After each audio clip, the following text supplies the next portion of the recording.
Maison Guermont est une œuvre d'art totale, habitable. Ici, tout a été imaginé jusqu'à l'air que l'on respire. Comme tout le monde, j'ai besoin d'un toit. Du coup, j'ai acheté une agence de voyage Vétus pour que ça devienne mon appartement. Mais je ne peux pas m'empêcher de créer. Et ce qui était une agence de voyage, avant d'être un appartement, est devenu une œuvre d'art totale. Alors Mylène Guermont m'a parlé de la Maison Guermont, comme toujours avec elle, comme une découverte mystérieuse. Je suis arrivé ici il y a quelques années, je ne savais pas du tout où j'allais, je ne connaissais pas du tout le projet. Je suis arrivé dans un lieu poussiéreux et j'ai découvert Mylène, pleine d'enthousiasme et pleine de passion. On était au tout début du chantier et puis aujourd'hui, une création formidable.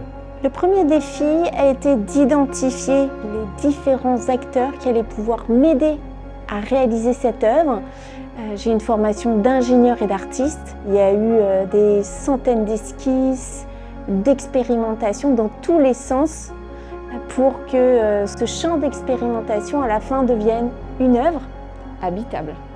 J'étais touché et très ému par le fait que, connaissant l'œuvre de Mylène Guermont, qui s'était intéressée au très grand, le très grand phare de la place de la Concorde, ces grandes œuvres en béton, elle s'intéressait au tout petit, qui était tout ramassé dans cet écrin de la Maison Guermont. Je trouvais ça magnifique. Alors, je pense en particulier au tout petit jour Venise, revisiter ce tabouret qui est en forme de nuage, la petite poignée Madeleine, des choses toutes petites, toutes délicates.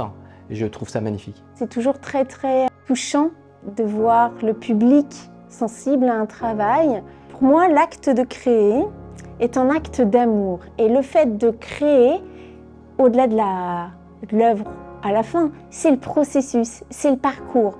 Et donc, c'est avec qui j'avais envie de mener cette aventure.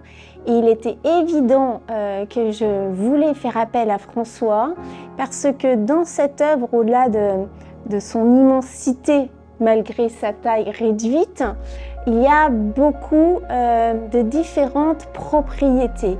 Il y a le droit d'auteur, je suis une artiste, mais j'ai aussi déposé des brevets. Je suis ingénieure, donc on a pas mal innové. Il y a certaines innovations qui sont absolument liées à des techniques que j'ai revisitées. Donc ça devenait aussi un grand champ de bataille, un grand terrain de jeu par rapport à la propriété intellectuelle. Il me semblait clé d'avoir avec moi l'un des plus brillants avocats sur le sujet aujourd'hui. Je connais Mylène Guermont depuis de nombreuses années. On a une collaboration fructueuse et féconde depuis très longtemps autour de son art, autour de ses créations. Je vois mon rôle bien sûr comme un conseiller juridique, comme un avocat spécialiste de droit d'auteur auprès d'une artiste, mais aussi comme un ami critique pour lui permettre effectivement de trouver un chemin de protection dans ce projet d'une très grande beauté, parfois d'une grande complexité matérielle, d'une grande complexité juridique. J'ai aimé ce dialogue, je lui ai apporté, je l'espère, elle m'a beaucoup apporté. Pour partager cette œuvre avec le public, il y a plusieurs façons. La première, ce sont les immersions. Ce sont des performances artistiques 3 fois par mois. Juste 8 personnes peuvent rentrer dans l'œuvre, dans la totale obscurité, libérées de leurs chaussures, vestes, sacs. L'œuvre s'anime en fonction de leur présence. C'est vraiment une œuvre immersive d'un nouveau genre, c'est un spectacle, c'est l'immersion. La deuxième façon de partager cette œuvre, ce sont les différentes œuvres de cette œuvre d'art total, qui ne peuvent être qu'en 8 exemplaires. Comme le penseur de Rodin, il peut y en avoir que 8 sur la planète, qui sont certifiés œuvres d'art originales. Et seuls les collectionneurs, nos visiteurs plongeurs, qui sont venus dans l'œuvre d'art total, peuvent les acquérir. Donc on a mis en place des petites éditions, il y en aura très peu, toujours de belles factures mais avec des matériaux un petit peu moins coûteux pour les partager un petit peu avec le grand public. Et puis bien sûr une suite, c'est l'extension de l'œuvre d'art total dans son concept, puisque c'est une œuvre à vivre, de pouvoir prendre sa douche sous le nuage, de pouvoir passer une nuit dans le lit pharaon. Et donc là, l'idée, c'est d'identifier quelques points sur la planète, pas plus de 1 par pays, où on va pouvoir faire l'extension avec tout ce qu'on a développé pendant 5 ans, cet air purifié, cet air dépollué, ces tapis qui s'agrandissent, de faire des œuvres d'art total habitable qui pourraient se réduire à une chambre, qui pourraient devenir un hôtel, qui pourraient devenir une station de métro, voilà, qui pourraient prendre différentes formes pour pouvoir partager vraiment l'expérience physique de l'œuvre. Alors on appréhende une œuvre d'art total par différents aspects. D'abord, on s'interroge sur la protection de la démarche artistique de manière générale, sa singularité, où tout est art, où chaque pièce est art, quelle que soit sa fonctionnalité.